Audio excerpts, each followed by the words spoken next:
guys? This is Phil, the MMA Dude, back with the Split Decision Podcast, episode number 112, here with my always brilliant co-host, the Fight Geek. Fight Geek, how you doing today, man? Doing excellent, Phil. Happy to be back talking fights with you. Sounds like you had a little too much caffeine before you hopped on. Oh, that's nothing new for me. I always have too much caffeine before I hop on. But, well, noted. Okay, so guys, here's what's on tap today. First, we're going to start off with my opening question for Fight Geek. After that, we're going to do a quick recap and review of UFC Vegas 36, Brunson versus Till. After that, we're going to do a really quick light touch on the circus fight that is Holyfield versus Vitor Belfort real quick. Then after that, listener questions and more. So Fight Geek, let me start off the episode with this question for you. Obviously, we saw Derek Brunson have a very dominant performance against Darren Till. He got the third round submission against Till, had Till basically in trouble throughout the fight. And my simple question for you is this. What is next for Derek Brunson? I feel like people have been sleeping on him. It's now 5 wins in a row, and he just keeps derailing hype train after hype train. Do you think he should get the winner of Adesanya Whitaker 2, or should he sit out, maybe fight Cannonier for a number one, contender spot? Yeah, well, I mean, definitely a big impressive win this weekend, and I'm more in the camp of fighting Cannonier for a true number one contender fight. I feel like both of those guys are still one fight away from really proving it, and I think kind of their momentum meeting up would be a perfect top contender fight for the winner of Whitaker versus Adesanya, in my opinion. So I don't think he's quite there. Maybe it's just because his fight with Israel was so one-sided. I still think that you saw some of the deficiencies that he had versus Israel, which was getting hit on the feet. There was a couple times Till had him hurt, especially in that third round. Had some success on the feet. Yep. Didn't have the fight IQ to keep it where he needed to, but I'm not sure that Derek Brunson has tightened up the technical deficiencies with this striking defense that Israel was able to exploit the first time. So he's much improved, though. Can we agree on that? He's much improved. Oh, he's much improved, and I think it really comes down to his fight IQ, kind of his veteran status in the sport, where he doesn't seem to get as rattled in tough situations as he did in the past. I think his athletic ability has always been there. He's always been formidable, but you've seen that he's just gotten out of himself in a couple different fights, and he really pays for that. What he did in this fight was really stay within himself, stay the course, and kind of, obviously get the fight to a place he knew he'd have a huge advantage eventually, and that was with Till on the ground. So, 5 wins in a row is very impressive. I'm not sure he's beaten a guy like Jared Cannonier on that 5-fight win streak, so I think that's the perfect number one contender matchup. Yep, I have to agree with you. Okay, so let's just jump right into it. We already sort of have. So, Derek Brunson versus Darren Till, the main event. Again, Brunson wins by rear naked choke at 2 minutes and 13 seconds of round number 3. Let's now talk about Darren Till, Fight Geek, because, as someone who is a big Darren Till fan myself, I was extremely concerned by this performance or lack thereof. I thought he showed zero understanding of BJJ defense, which is shocking since I know he lived in Brazil. He speaks fluent Portuguese. I mean, what did you make of his performance? I thought it was really concerning. Yeah, I mean, I would agree with you. Lackluster, to say the least. But I think coming out of it, we found out he had a hurt. Was it ACL? I believe so. But, Darren Till, he's always got something. That's kind of becoming a little bit of a thing with him. That's true. But I think one thing that was really shocking to me was the lack of physique that Derek came. Definitely. He looked very out of shape. Yep. This was by far, the worst he's ever looked physically in a UFC fight, in my opinion. I agree. So I think that really kind of would fall in line with him not being able to do as much road work or as much running because of a hurt knee for the last 10 weeks, and kind of paints a better picture, and actually, in my opinion, gives quite a bit of an allowance for the performance. Was it just wasn't good enough in any way, shape, or form, but at least his rep doesn't take too much of a hit at this point because, if he was truly that injured, he almost wins by default by just being tough enough to get to the cage and kind of, be quiet about it, not make excuses. So I think that will play well for him. But the fact of the matter is that he's losing these fights and, he seems to be regressing in his career rather than progressing. And yeah, like you said, it was shocking for a guy who, part of his storyline is that he moved to Brazil and kind of trained and studied there, for him to have such a little understanding of, submission defense, grappling defense, BJJ defense, and then, kind of to show, I don't want to say he quit, but you can see he did. that No, but let's just say it. Fight Geek, let's just say it. He quit. He did quit. He quit. He quit out there. No, he did. Yeah. He did quit out there. Yeah, and for a guy who kind of came in as boisterous and as confident as him to actually just, quit. And then after the fight, I heard him talking about the injury. I heard him talking about he was so scared he wanted to make up an injury to not come out. So, Darren Till's in a tough spot. The performance was really, really bad. I mean, I don't really know what we can say. He was flat. He seemed out of shape. Apparently, he was injured. So well, like you said, I think the worst part is that he quit, and he really did. We saw him give up, give his back purposefully, and then to me the most telling part, Fight Geek, was Bronson goes to sink in the rear naked choke, and Till's tapping before the choke is even sunk in. Yeah, I mean, it happened so quick. I didn't even actually see the tap because it was just he was just tapping the minute Brunson even started to put his arms around the neck. He was tapping. There was no pressure whatsoever. And the reason that's concerning at the top level is because even a guy like Mike Perry is prepared to die in there. Right. You know what I'm saying? Right. And if Darren Till is no longer, I'm not saying you have to be prepared to give your life in the octagon because I think that's more of a cliche than anything, but I do believe, like, Rory McDonald has mentioned multiple times, that you do need to be able to go to a certain place, to be super successful at this game. And not sure that Darren Till has shown that he's been able to get there ever when he hasn't had all the wind at his back. I mean, his most impressive performance to date is the Cowboy Cerrone fight. Yeah, that's not aging well.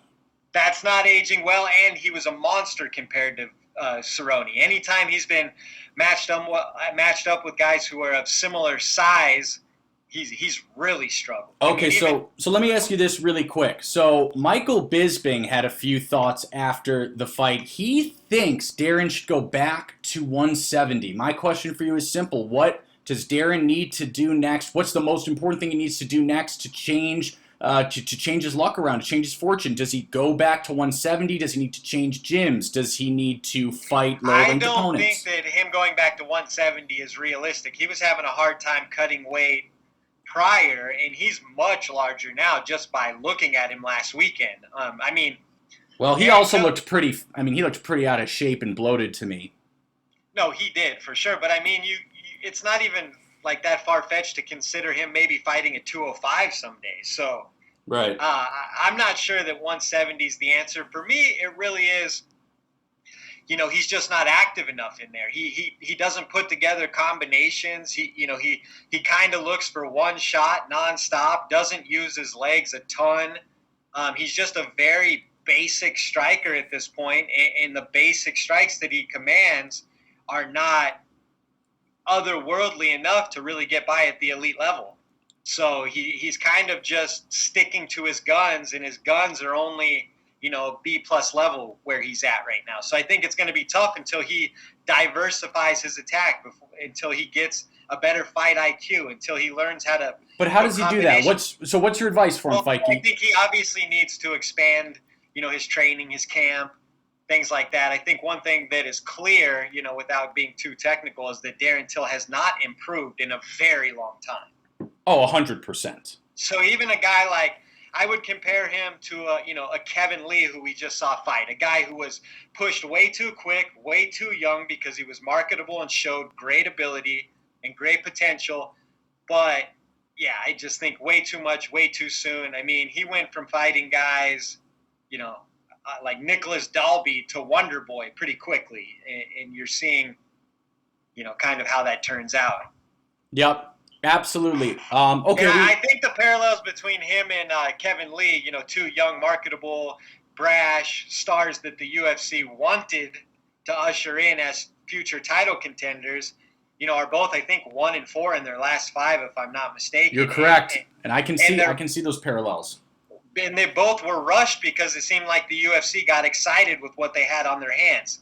And I think that's really similar situations. I totally agree. Okay, so are we ready to move on to the next fight? Yep. Okay, so Tom Aspinall had an incredible TKO via elbows against Sergey Spivak at 2 minutes and 30 seconds exactly of round number 1. What a performance from Tom Aspinall. He moves to 11-2. He's now jumped to 11 in the heavyweight rankings, but he called out Blagoy Ivanov after the fight, who's actually ranked 13, so 2 behind him now, and he said that he's not quite ready for the top of the division. What did you make of those comments? Well, love Tom Aspinall. I think he's, obviously very technical, in one of the top prospects in the division. Yep. I like that kind of honesty. It reminds me of a guy like Yuri Prochaska, Sure. who turned down the UFC. Patty Pimblett actually turned down the UFC on multiple occasions because they didn't feel like they were quite ready. And in those 2 cases, I think you've seen it prove to be beneficial. So I think knowing where you are, being comfortable with the matchups you're taking is also big. It could be a mental thing. Maybe there's still a little starstruck with some of the names at the top of the division. Him continuing to get his feet wet versus a guy like Blagoy, who's incredibly tough, seems like a perfectly appropriate challenge for me. But I do like a fight, something like, Tai Tuivasa versus Aspinall. I think that'd be a banger. Ooh, that's a great one. Obviously, Ty is paired up with Walt Harris for the upcoming pay-per-view, but I forgot. Winner of that should be winner of that versus Tom would be very exciting. Okay. Yeah, for sure. So moving on, really quick. I don't want to talk too much about this fight. Alex Morono defeated David Zawada via unanimous decision. Honestly, I don't have too much to say about the fight. Alex Morono's a tough vet. Hard to go against unless he's super outmanned. Let's just keep it moving to the Khalil Roundtree fight, because I think this was obviously controversial and one of the more destructive performances of Roundtree's career. He's a guy who's real hot and cold, but when he's hot, I mean, he looks like a world champion at times. He's like OSP in that regard, isn't he? Kind of? I don't know. I think he is like OSP in that regard, but I almost feel like he's a little Michael Johnson-ish. Yep. Well, there's another underperforming guy that beat a world championship caliber fighter, and then he could, lose a decision to, who do you lose? I mean, he's lost to good guys. He lost a decision to Marcin Prachnio last time. So sure. Okay, so my question is simple. So obviously, Khalil Roundtree got the TKO via side kick to the knee against Modestas Bukauskas at 2:30 of round number 2. And my question is simple. Should that side kick to the knee be illegal? I've heard a lot of whispers that it should be. Absolutely not. Come on. You know that there's a lot of talk going on. No, I know there is, but just because something is people are saying it's career-ending, it needs to be made illegal. I'm not sure that it's any more career-ending. Actually, I'd be willing to bet that it's not any more career-ending than everyday strikes that we see in the UFC, head kick knockouts, big flying knees to the forehead, things like that. I'm not sure that that's. Although visually unpleasing, I'm not sure that statistically that's any more dangerous than anything else. We've seen guys blow their knees out, 100 times in the UFC from all different sorts of things. I don't think you can just, start outlawing something because you don't like the way it looks. Yeah, I mean, I agree with you for the record. I completely agree. It's the fight game, so it is what it is. Okay, let's move on to the opener of the main event, Paddy Pimblett versus Luigi Vendramini. Man, I gotta say, Fight Geek, Paddy Pimblett was doing a lot of talking before this fight. He said he was going to steal the show, and despite an early scare when he got badly rocked at the start of the first round, I have to say, Paddy Pimblett succeeded in completely stealing the show with his KO at 4:25 of round number 1. What did you make of his performance? Yeah, I mean, I would agree. He stole the show. I mean, I've What been would a you big give him? Paddy. Okay, a grading scale A plus to F. What do you give Paddy Pimblett's debut? His debut is an A plus. I mean, what else do Whoa, you B want? plus. He got dropped. He was Well, badly hurt. I think him getting dropped, fighting through that with the drama, actually makes for a better debut. It was almost Justin Gaethje-esque, who got dropped in his debut and still came back and had the fight of the year. So I don't think getting dropped, if you're able to come back, necessarily means that you didn't have a great performance. Oh, he had a great performance. Of course he did. I'm just arguing if it's an A plus or not. Well, I think it's an A plus because it added drama. He got the finish. I mean, I don't think there's anybody who knows anything about Paddy Pimblett who wasn't absolutely on the edge of their seat when he got dropped. Oh, absolutely. No, I was for sure. I will say this. This was by far the best Paddy's ever looked physically. Yep. So with that being said, you know, he's mostly a grappler, and he's really a tricky grappler. So to see him kind of come around with the power in his hands and kind of start to mature physically, I think is going to bode very well for him.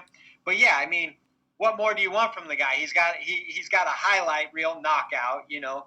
He gets the, you know, he's on the all chin team now, all chin first team. He took a monster shot, got back up. So he's proved that even though he's a little goofy looking and acting, he's 100% tough as nails. So I think that really helps him, because even though people want to poke fun at him, now you know Paddy Pimblett has a iron chin and can knock you out, which I think makes him way more interesting than just kind of the personality that he's shown. So yeah, and I'll be honest. I find Paddy Pimblett to be very interesting. He's got that it factor. I'm not 100%. And Fight Geek, I couldn't even tell you, gun to my head, exactly why he has the it factor. He's not that exciting when he speaks. You know why? Because he's not afraid to be uniquely himself. You know, he's not putting on a front. He's Paddy the Baddy. He's got a, you know, for us Americans, the nickname, it's a little nerdy. His haircut's a little nerdy, but he believes in himself.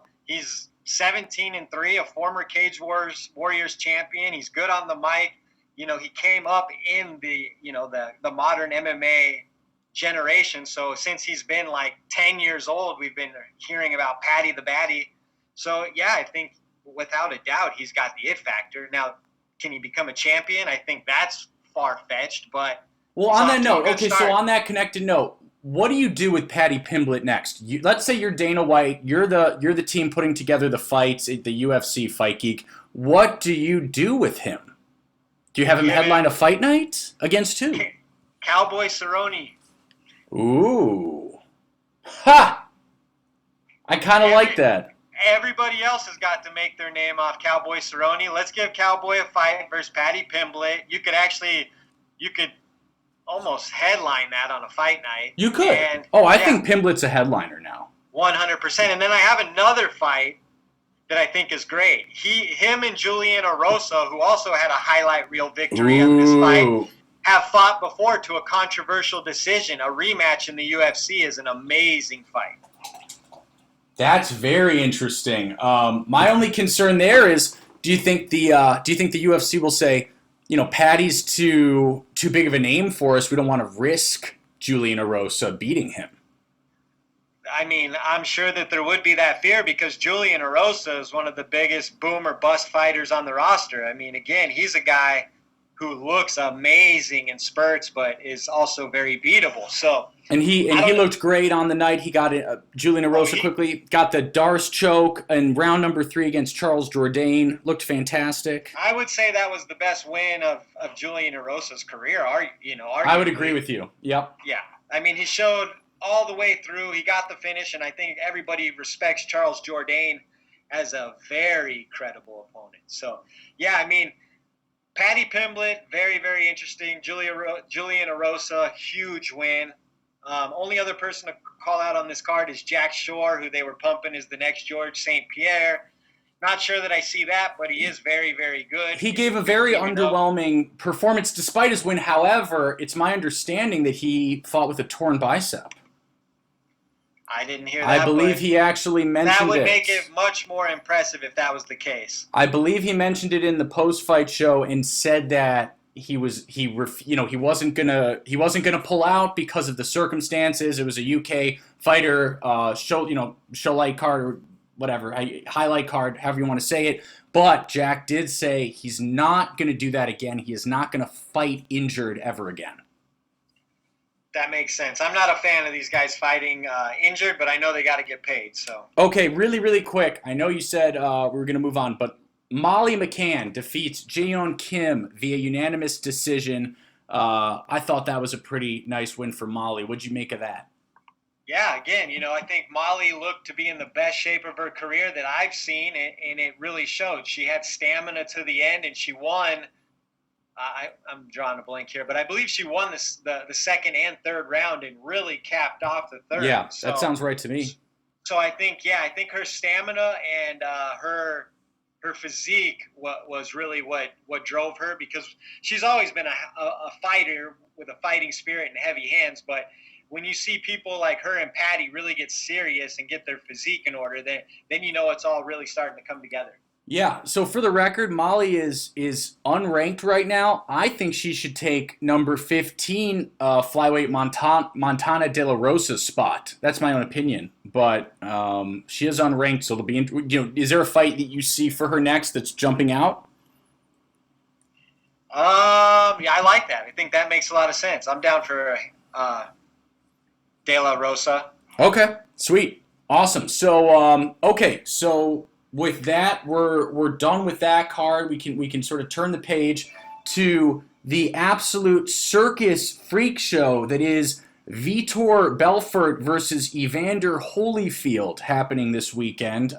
Yes, that is happening. Oscar De La Hoya got COVID and is out, and it's now Holyfield versus Vitor Belfort, and it will be hosted by the former President of the United States, Donald J. Trump, from President of the United States to taking hosting gigs turned down by Snoop Dogg. But hey, interesting. I knew you would love to get that in there. I had it written down. I had the joke written down. There is not much to break down there. I think Vitor's juiced to the gills. He's fighting a 58-year-old Evander Holyfield, so I'm taking Vitor by, genetic modification. And What's the over-under? What's the over-under on how many times former President Trump says, huge? This fight is huge. I'm not sure. Let's say 12. Oh, wow. That's more than me. I was going to say 5. Okay, 12. That's high. All right. Okay. So, moving on, guys. Don't pay for Holyfield. Tito Ortiz versus Anderson Silva on that. Oh yeah, we'll talk. Yeah. Thank you. So it's also the co-main event is Tito Ortiz versus Anderson Silva. I don't know about you, Fight Geek. I've been watching Tito crying on his. He makes all these videos crying about the weight cut. He's crying hysterically like a little baby. I can't wait to watch Anderson Silva pick him apart. He is going to pick him apart. I can't wait. Oh, I'm so excited. There'll be a distinct speed advantage, so that's really the only reason to tune in is for that matchup, and but I definitely won't be paying for it. No, there's no way I'm paying. Guys, do not pay for it. Friends don't let friends pay for that event, so do not. Okay, guys, so with that, we're going to take a really quick break, and then we'll be back with listener questions and more. Hey guys, it's Phil the MMA Dude letting you know that this episode of the Split Decision Podcast is brought to you by TotalAggressionClothing.com. Visit www.TotalAggressionClothing.com and use the promo code 46210 to receive a special Split Podcast discount on all Total Aggression hats, shirts, hoodies, and more. Again, that's www.TotalAggressionClothing.com with promo code 46210.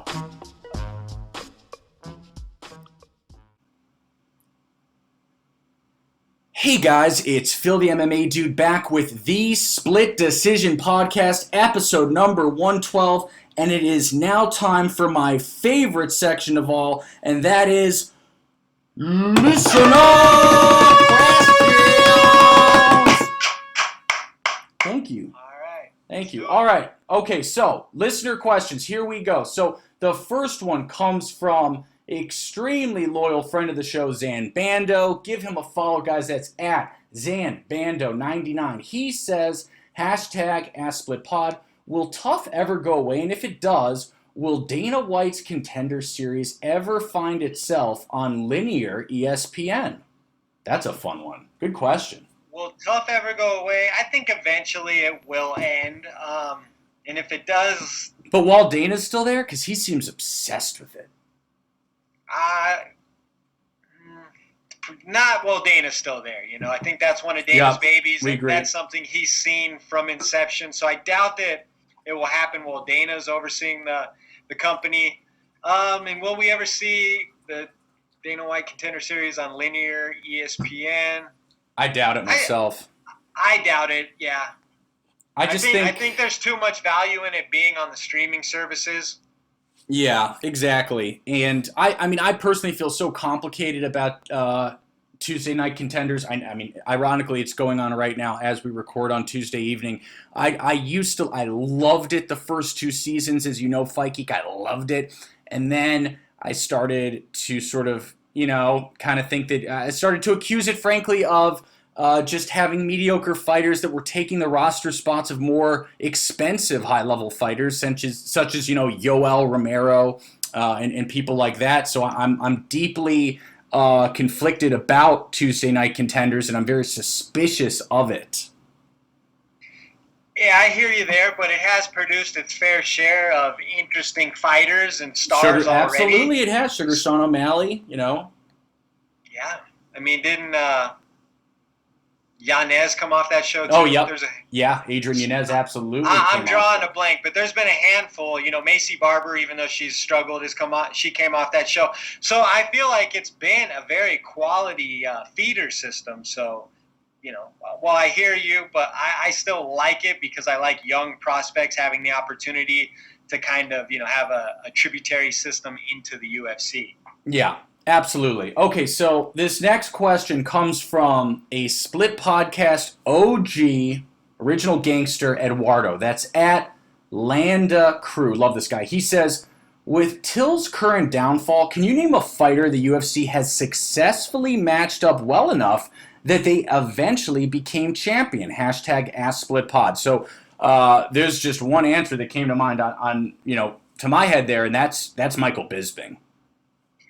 Yeah, I mean, can name a fighter? What do you mean? Matched up well enough they eventually became champion? I think it just means, a fighter that perhaps, didn't live up to initial expectations, that eventually had enough good matchups, good wins, that they did become champion. I guess you could say Charles Oliveira as well. Yeah, Charles Oliveira, definitely. Michael Bisping and Oliveira are the two that come to my mind. You could say... I mean, Amanda Nunes is a good one. Sure. Sure. I'd argue she'd beat everyone. Nunes would beat. I'd argue Nunes would beat everyone, so it didn't matter as much about the matchups. But I hear what you're saying. I mean, that's nitpicky.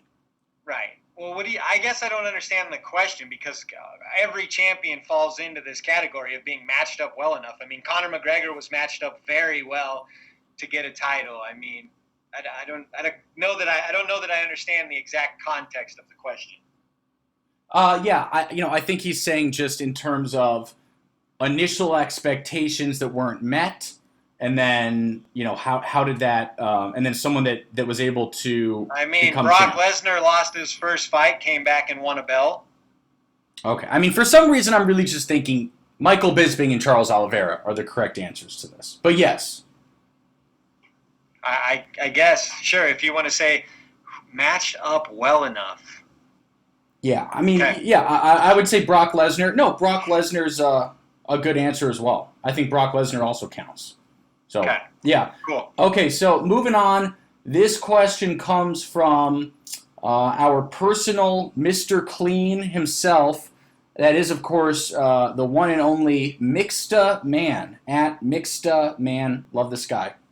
He says, after last week's event, I want to know who will be the next champ from the UK? Hashtag AskSplitPod, hashtag Phil4Prez. Thank you, Mixta. I don't want to talk too much about my run for president quite yet. It is still early, but that is something I will be pursuing. You'll hear more about my political stances coming soon as I run for office. But right now, let's just talk about who's going to be the next champ from the UK, Fight Geek.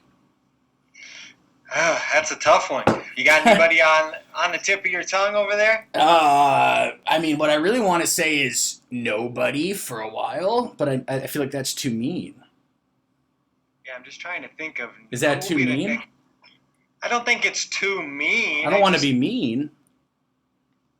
I just have to go scour the rankings now and look for a UK fighter, but I mean, Darren Till obviously is the one that everyone had pinned their hopes on, but you know, how realistic is that? I would say not realistic at this point. I agree, and then Paddy Pimblett is even less realistic. At lightweight, you think Pimblett could win the belt at lightweight? I'm not sure. With the way he has his chin up in the air? I don't think it's likely, that's for sure. He almost got finished by Luigi. I'm drawing a complete blank. Thinking real deeply. This is the worst kind of radio here. Okay, so we're talking about Paddy. I don't think Paddy could do it. I'm gonna go with Paddy, even though I think his chances are slim. I'm gonna go with another weird slim choice. I'm gonna go with this is so weird. I'm gonna go with Molly McCann in case Valentina retires. Yeah, I was gonna say Molly too, but that seems like a long shot. For sure. I mean, they're all long shots if we're being honest, right? Where is Arnold Allen from? Oh, he might be English. Wait. Leon Edwards is the choice. Okay. Well, he's not beating Kamaru, so. But I hear you. Well, he's not. He is by far the most likely to become a champion, I would say. Okay. Right now. I think that's fair. Okay. So next question comes from Zo yours truly. That's at ZO yours truly. And he says, Jorge is looking for a fight. What is the best, not the biggest, fight for him? Is it Gilbert, Nick, or Leon? I say Leon, but I want the Gilbert fight myself. Hashtag AskSplitPod. What is the best fight for him? He says not biggest, the best. Well, the best fight for him, Do you mean does he mean that works out positively for Jorge? I would imagine so, but I don't think Gilbert or Leon are. Gilbert beats Jorge, 100%. Well, that's not the question. I would say Wonder Boy is his best opportunity right now. Whoa, that's surprising. He lost to Wonder Boy in the original fight at 170. You think he wins a rematch for sure? Well, I think Wonder Boy has slowed down a hair since then. They're both coming off of losses, and Jorge has always been, I've heard him a couple times mention wanting that one back. So yeah. I think that could be a good fight where, Jorge needs a win. I think that's one of the more realistic fights to take in the top, 6 or 8. Other than that, I think if Nick Diaz beats Robbie Lawler, that's the fight to make. Dang, you stole my answer. I was going to say Nick Diaz is the answer as long as he beats Robbie Lawler. Yeah, well, there's a lot. I mean, we all love Nick Diaz, and I'm, super excited about his return. But there's a million question marks to Nick Diaz and who he will look like and what he'll fight like. And, if any of his trademark, skills are going to, be around after such a long layoff. So I don't want to say, he's the perfect opponent for Jorge Masvidal sight unseen. So there's a lot to get to that point. But, I mean, yeah, who wouldn't love to see that fight? And, again, that's another fight where I don't think Jorge gets his doors blown off him. So he's going to want fights like that. Yeah, absolutely. Just for the record, I think that if I'm Jorge's manager, aka the Kawa brothers, who aren't exactly the brightest lights on the old Christmas tree, that's okay. I would tell Jorge, go for Nick, and then second choice, go for Leon. I heavily favor Jorge in both matchups. And then third, I'd say go for Gilbert because I think Gilbert Burns My knocks thing Jorge is out. like everyone just throws out like Leon should fight this person, Leon should fight that person. Why would Leon on a 9-fight winning streak or whatever he's on fight Jorge Masvidal who just got Because he just knocked? beat Nate Diaz, he hasn't done shit in years. He It doesn't poked matter. Bilal into Jorge Masvidal just got knocked into the solar system in front of every MMA fan in the earth. I don't understand. At least it was a title championship fight. Does that matter? I mean, yeah, because Leon Edwards was put against Bilal Muhammad and couldn't win it fairly. You're the recipient of the KO of the year. You get to call the shots. That's not how it works. No, I hear you, but Leon Edwards couldn't even beat Bilal Muhammad. Is not going to fight Jorge Masvidal, who is coming off a brutal KO loss when his last loss was to the champion. I mean, you're making it sound like Leon is some kind of draw. Who should he fight then? Even his parents make excuses not to go to his fights. Well, he could. I mean, he has. I made that up, but it sounds real. Maybe Gilbert Burns is more of a realistic opportunity if he's going to fight again. But there's no way. He keeps turning it down. He keeps turning it down. Well, again, why do you think he would take, if that's what he's doing, why would he take Jorge? You bring this up all the time. Like, Jorge Masvidal is calling the shots to fight Leon Edwards. Leon Edwards is not going to fight Jorge coming off a massive KO loss. Like, Jorge Masvidal's stock is as low as it's ever been since he's become a big star. I hear that. I'd argue it's still much higher than what Leon Edwards is right now. But that's irrelevant to the conversation we're having. Leon Edwards isn't looking for money fights. He's going to get paid this. Okay. Leon Edwards is getting paid the same regardless. I hear what you're saying. So whether he fights, whoever he fights, if he gets a Nate Diaz rematch, he's going to make the same as if he fights, Jorge Masvidal, who obviously is a more dangerous matchup. But I guess I just don't understand why people think Jorge has a big say in who he fights right now. His last loss was catastrophic, in my opinion. Okay, I think that's fair enough. Last thing I'll say, I don't want to get tripped up on this for 30 minutes, but I will say that Jorge's a much bigger draw than Leon Edwards. Is that fair? I mean, that's an absolute fact. Nobody's disputing that. So that's what I'm saying. But we're talking about what's the best, not biggest. So we're talking about the most winnable fight. Yeah. I'd say it's, you're absolutely right. Leon's going to take a risk against the guy who matches up well against him, who's coming off the worst loss of his career. Doesn't make any sense. No, I agree. He's not that kind of draw. It's not Conor McGregor. In that case, I think he needs to pray for Nick Diaz to beat Robbie Lawler, and then that's absolutely the fight. 100%. And then, you could market the whole BMF thing again with Nick involved, which is, people will eat up. Ugh, God, I hope not, but yeah. Well, what would be better than Nick Diaz retiring with the BMF title? I just think the BMF title's tacky, straight up, man. I just think it's tacky. Well, the BMF title's at the end, it should just be at Kamaru Usman's house now. Yeah, I mean, seriously. Okay, so moving on to our man, MMA by Milliken. Milliken, what up?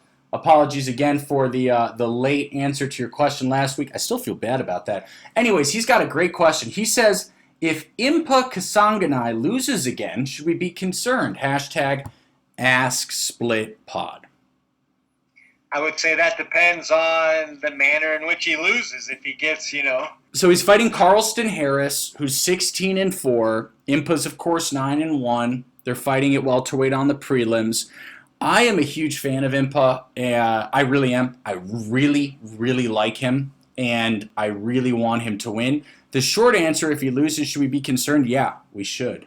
Unfortunately. Yeah, I think you should. But, I mean, if he loses a tough decision, I don't think he's, immediately on the chopping block, Depends on what the fight looks like. Win or lose, he's been an exciting, kind of, let the leather sling type of fighters. So, I mean, that's the kind of fighters Dana loves and gives quite a bit of leash. So, as long as you're in, wars that end in a KO one way or another, I think Dana gives you a lot of leeway. Yeah, I do tend to agree there. Okay, so moving on. This question comes from our man, King Richard. That's at V_King Richard_V. This is a tough one. He says, what were the most unexpected and game-changing fight results of the last decade in MMA, according to you two? So let me just start off with a few that just come right off the top of my head.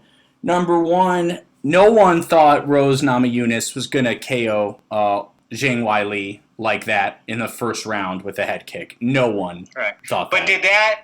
But was that game changing? I mean, that just allowed Rose, who was already a champion, to become champion again. That's not really that. Fair enough. Okay, fair enough. So then let me give a different answer. So I remember Ben Askren beat Robbie Lawler, and he was told if he beats Jorge Masvidal, he gets the title shot. Jorge runs, does the flying knee. The rest is history. So what about that fight? Yeah, I think that is a good one. How about Michael Bisping versus Dan Henderson, too? What if Dan Henderson would have won that decision and became the champion? That would have been absolutely insane. So I think that one is Same there. with Bisping Rockhold, too, frankly. Yeah. That changed the, the path of the division. Well, imagine if Conor and Aldo doesn't go that way. Right. I mean, you could really say any McGregor fight. It might be a little too old, but imagine if Ronda Rousey would have got submitted by Carmouche in her first fight. Yeah, that would have been crazy as well. Okay, so then let's put in while we're on that, let's put in Holly Holm defeats Rousey.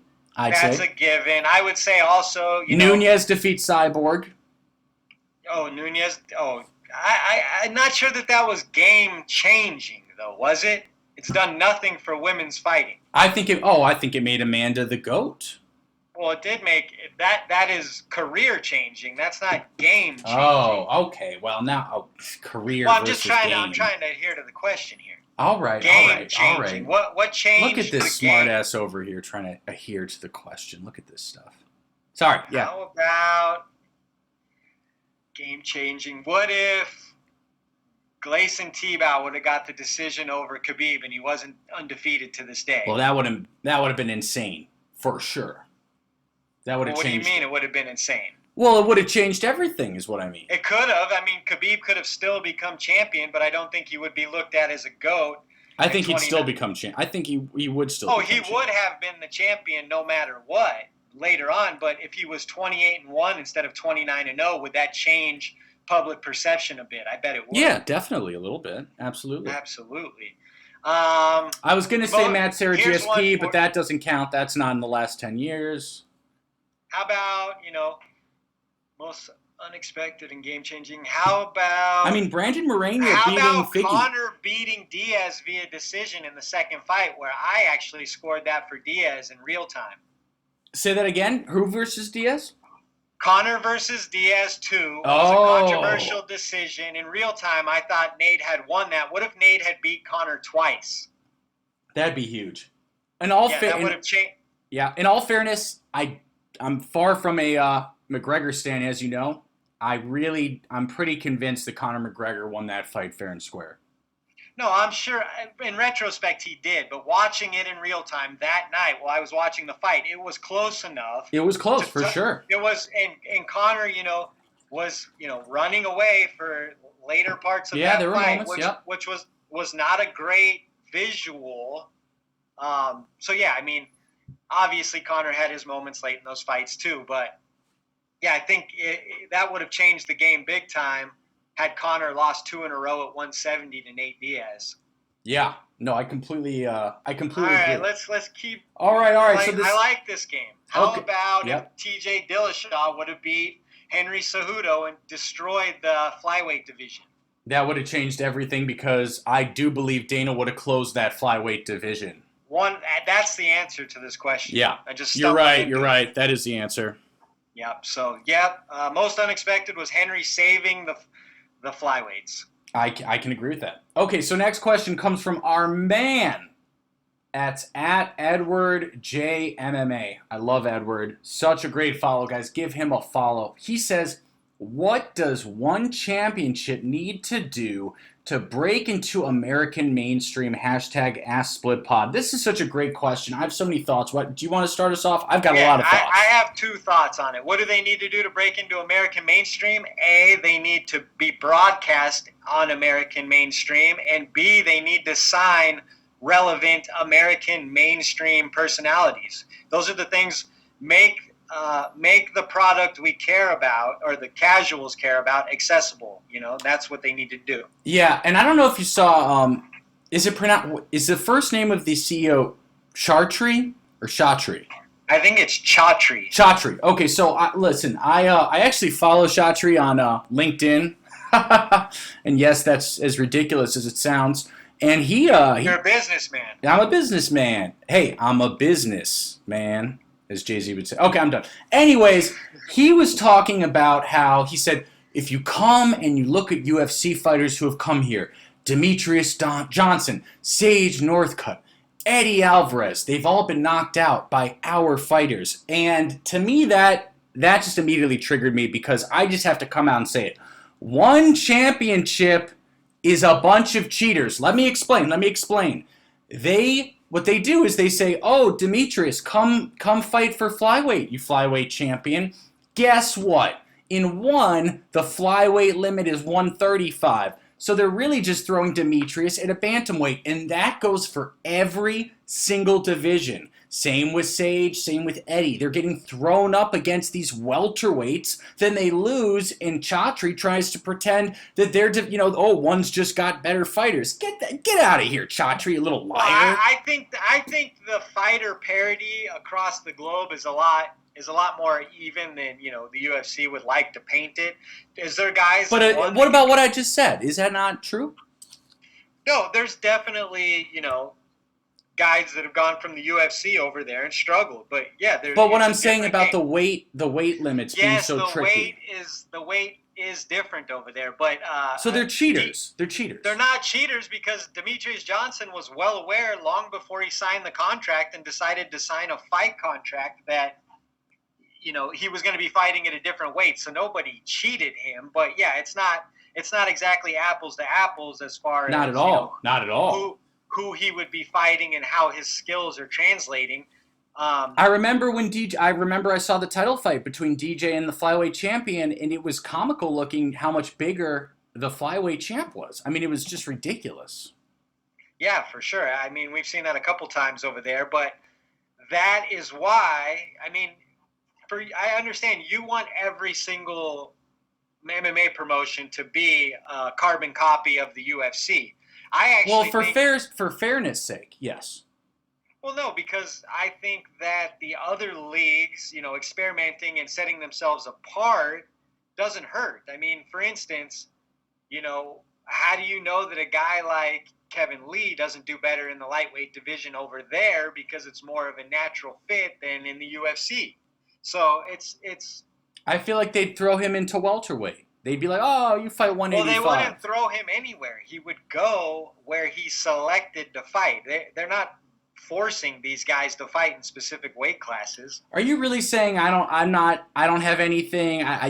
My point is totally moot. That one is a little bit tricky with their weight classes and not exactly forthcoming with how this stuff goes. What do you mean forthcoming? I'll tell you what I mean. I mean Demetrius Johnson. People are saying, oh, the flyweight champ who's the greatest in the world is the guy who beat Demetrius Johnson. Well, wait a second. That's a bantamweight, you liar. Well, okay, then you're phrasing it different. That's what I'm saying. That's what I'm saying.